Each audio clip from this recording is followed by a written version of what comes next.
All right, here we go. We're going to get our first look at the brand new line of Matthews, Marner, and Bertuzzi. To talk about that, let's bring in Cheryl Pounder. Cheryl, the left wing on Matthews' line has been a nice launching point recently. Zach Hyman and then, of course, Michael Bunting both had tremendous success and went on to sign nice new deals elsewhere because of it. So how do you see the Bertuzzi experiment panning out? Well, I think Tyler Bertuzzi here is betting on himself with his short-term contract. He scored 30 goals before. He put up 30 points last season in 50 games. And how about what he did in the playoffs, Maple Leaf fans? That 10 points in his first series in 7 games with Boston looks pretty good right now, doesn't it? But I expect someone like Tyler Bertuzzi, he has to be hard, he has to be heavy on that puck. He's a power forward, north-south, and he has to demand physicality and presence.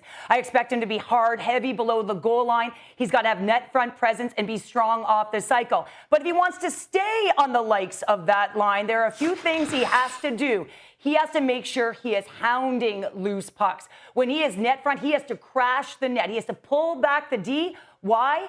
He has to create space for one of the best players, the best shooters in the world, in Auston Matthews. Also creating room for Mitch Marner to be able to distribute that puck. If he can do these things and play for these guys, put up some points, all while he is making sure that he is a menace and gets under his opponent's skin, he'll be successful there.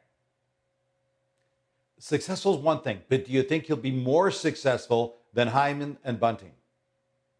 Well, I think he can be.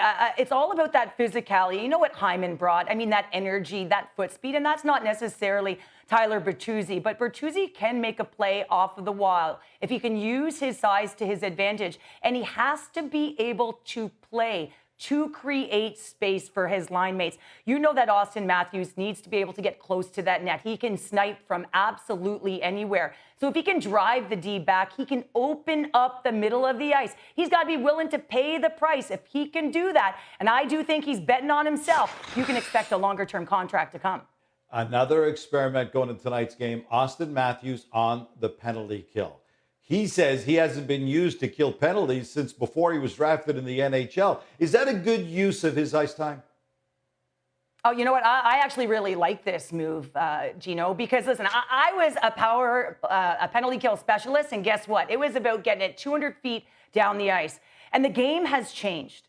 You have someone like Auston Matthews on your team, and a new phrase coined, the power kill. There is ice available. He is league leading, one of the best in the world at the takeaway. He knows how to use the leverage of his body and his stick to his advantage. He anticipates.